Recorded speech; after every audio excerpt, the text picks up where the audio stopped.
Is good, Jets fans, NFL fans.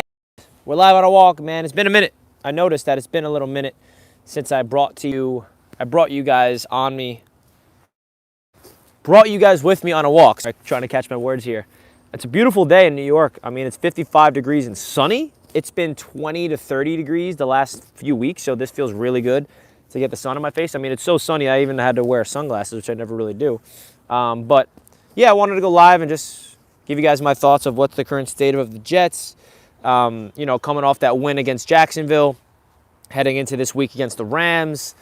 No one really cares about this season. It's more about what's going on next season. The Jets just interviewed a new GM potentially. So there's a lot of things to get into. I just want to show you, this is what it's like right now on Long Island, New York. It's beautiful. I found this spot near my apartment that I've been coming back to a lot on my walks and kind of just do some breath work and meditation and stuff here. But before I do that, I like to go live with you to share my thoughts because I appreciate my community on YouTube so much. You guys have no idea how much you all mean to me, and I like talking to you guys and bringing you on these walks. I think it's a new, different feel. We got Eric in the chat. What's good, Eric? Yo, Richie. Jay Pagan in the chat. What up? What up? J.I. Any snow? No snow here. Richie, what's good, bro? What's good, Keith? Appreciate you tuning in, man. Mojo Chops says, sorry, Richie, for being so hostile on the morning show. I have pure hatred for Mahomes. All love for Richie. Hey, man, no worries at all for standing up for your guy Josh Allen in the debates, man. There's no reason why you need to apologize to me. Listen, just know that it's all love when it comes to this stuff. Nothing's personal ever with me. So you don't need to apologize, my man. If you're a Bills fan and you hear me saying things about Josh Allen and I piss you off, you have every right to clap at me, man. That's what the platform of YouTube and Roundtable Sports is all about. No worries, Mojo. JP Gunn says, how had snow upstate, but it all melted. Yeah, no snow here on Long Island yet. And I'm curious if that's going to happen eventually. But something crazy did happen today. There's a new Netflix documentary, Aaron Rodgers, Enigma. And I don't know if you guys watched it yet, but I was featured on it. And this is a surreal moment for me that I'm featured on this. I knew there was a chance I would be. Netflix did email me over the summer asking for rights to the audio from my YouTube channel. And I had to sign a contract and say, yeah, you guys can use my audio. And I didn't know if I was going to make the final cut or not. And they used it. You hear my voice. So in the first episode, guys, go check it out. I posted it on social media, the exact clip of it, but it's during when Rodgers goes back with the Jets for the first time since he got injured. And he's back with the Jets for Sunday Night Football against the Chiefs. That's the section of the first episode that I'm featured in. I'm not in it visually, just my voice is in it. So you're not going to see my face, but you'll hear my voice twice. And that's pretty crazy, man. I mean, this is like surreal. I don't even know how this happens. But like a Netflix show that's Aaron Rodgers, for me, that's wild, man. This sun is really blazing. It is pretty wild to me to be featured on an Aaron Rodgers. I'm humbled, and I just wanted to say from the bottom of my heart, thank you to everybody that watches me, because without you guys watching my shows, I don't think Netflix would have been able to see it in order to even ask for the rights for it. So thank you for all the congratulations. It's a surreal moment for me. You guys know how much I love Aaron Rodgers, and of course he's disappointed us this season and all that, but man, it's a surreal moment. I haven't watched the whole thing. I just watched the first episode. I'm excited to see it. Obviously, this documentary for Aaron Rodgers would have been a little bit more intriguing for us Jets fans if we were winning and we had a playoff chance right now. Like, can you imagine how much hype there would be around this Netflix documentary about Aaron Rodgers if the Jets were like 10-4 and we're about to go to the playoffs? Oh my God. Jets fans would be running to Netflix to watch it. But now we're eliminated. We're 4-10, and we suck, basically. No one really cares, and I don't really blame people. There's 3 episodes. It's a 3-episode, 1 hour apiece. It's the story of Aaron Rodgers off the field and on the field, so it's pretty intriguing. You see the rehab process. I didn't watch the whole thing yet. I just watched the first episode, but you get the polarities of Aaron Rodgers. Obviously, he's a pretty, polarizing figure in terms of the media, and he's 100% authentic himself. He does things off the field like, the ayahuasca retreats. I think they got it documented in all his meditations and spirituality, and also his stuff on the field of how he is as an alpha male. You see the story of his child. It's pretty good. I like it so far. Any drones? No drones, folks. The drones have not hit Long Island yet. They're only in New Jersey. But yeah, man, when it comes to this season, the Jets have a chance to upset the Rams, right? It's going to be a different energy in terms of the weather. The Jets played back-to-back games in Florida weather, and Aaron Rodgers looked the most young and nimble he's ever looked. I don't know if that's going to – we have to see, can he do that in the cold? Now, the good thing is Aaron Rodgers, his whole career, he's played in the cold with Green Bay. But the East Coast is different than the Midwest, I would say, in terms of the cold. There's more wind, and it can get nasty, whereas Green Bay weather is more just frigid, freezing. So the weather forecast is like 30-something degrees, and, we're going up against a red-hot Matthew Stafford and the Rams team. And, there's 3 games left of the season. You know that Aaron Rodgers, especially just watching the Netflix show of Aaron, all the clips of it's from last year, but, he has so much pride in himself that he's trying to prove a point that, if I get chemistry with my guy Davante, and Garrett Wilson keeps coming along, he's going to try to prove to this fan base and, more importantly, the owners, that you got to bring me back next year, man. And I don't know about you guys, somebody give me a better option than Aaron Rodgers for 2025. I'm still waiting for it. And I also think if the Jets bring Aaron back in 2025, there'll be less hype, less anticipation. That's pretty good. I think that Jets fans, including myself, fell victim to the hype. There was so much hype, man, going into this season, and we all fell for it, including myself. There won't be that same hype. There'll be hope, but not expectations to do crazy things. And that's amongst the Jets fan base. I think that we'd kind of, this last 2 seasons has taught us that not get too over the top and overly excited until we see it on the field.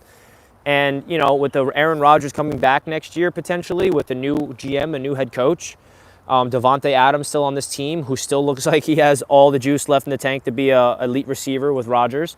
Garrett Wilson a year better. I don't know what's going to go on with Breece Hall. He's posting some things on social media that he's probably disgruntled. I don't know. Maybe he demands a trade. Who knows? But there's a lot of, things that's going to happen this offseason. And there's 3 games left. And these 3 games can do something. I just want to ask you guys, and I know I don't want to, spark some fear into some of the Jets fans that are pure, tank mode. What if the Jets win out? They beat the Rams, they go into Buffalo, beat the Bills somehow, and they beat the Dolphins, and they finish with the same record they had the last 2 years, 7-10. Does that change anything for your perspective going into next season? Is that guaranteed? If Aaron goes out there, beats the Rams, goes into Buffalo, and somehow beats the red-hot MVP Josh Allen, and then comes back home and beats the Dolphins to finish the season 7-10, does that hypothetically win you over on the idea of Aaron? And also in those 3 games, Davante keeps cooking. Aaron looks the best we've ever seen as a Jet. That's some real stuff, man. I know that Rodgers is going to go out there and hit the best possible football he can imagine. He's going to try at least. And, the offensive line is clicking right now. It's just unfortunate because you look at the 2024 New York Jets, and you look back at the games that we lost. It's just I don't want to make excuses, but if you break down what happened in those games, we were this close, man. The downfall started against the Broncos. And now we know today the Broncos are a good football team, so it's not like at the time, it felt like we lost to a really bad team. But no, that was not the case. The Broncos are a darn good football team. But if Greg Zuerlein hit that kick, we would have won. That close, all right? And then in London, that was a game where we had a chance to come back in the game to win it, but we were unable to come out. Look at who the Vikings are. They're elite. And then you had a chance to go to be first place, go to 3-3 against the Bills. Jets fire Saleh before the game. And then I was at that game for the AFC's roundtable event at MetLife from Monday night against the Bills. Man, a lot of things could have happened. If Greg Zuerlein hit his field goals in those games, we would have won. That's just facts. So the kicker took 2 games away from the Jets. And then you look at the Patriots game in New England.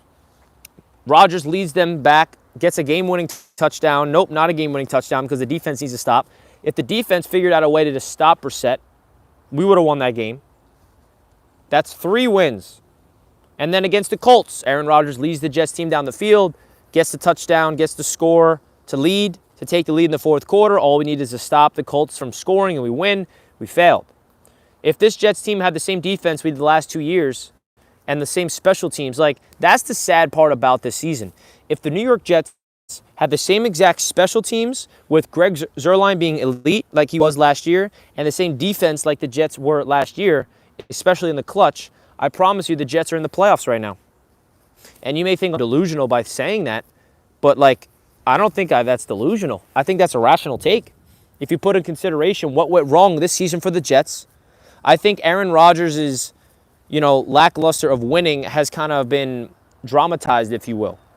Rodgers is not playing elite. He's not playing awful. He's playing right in the middle, right where I wanted him to be, right? Right where I expected Rodgers to be playing this season is where he's playing. He's playing average to above average football for his standards. 23 touchdowns, 8 interceptions, on pace to break Jets records, franchise records. I mean, like, that's what he's doing right now. And the defense completely lost. Like, that's what the identity of the Jets team. Let's not forget the reason why there were such high expectations for the Jets this season wasn't because of Aaron Rodgers only. It was because the pairing of Aaron Rodgers with the elite level defense we've seen the last 2 years. And where did that go? Where did it go? If you pair those elite defensive qualities that Jets had and Greg Zuerlein, our kicker, being a really good kicker, we do not have 4 wins. You can argue you have 7, 8 wins right now. And we just failed, man. And obviously, it starts upstairs, which is why Joe Douglas is fired, which is why Robert Saleh is fired, and Woody Johnson had to clean house. He's like, dude, like, what's going on here? And of course, the offense needs to be, held accountable too.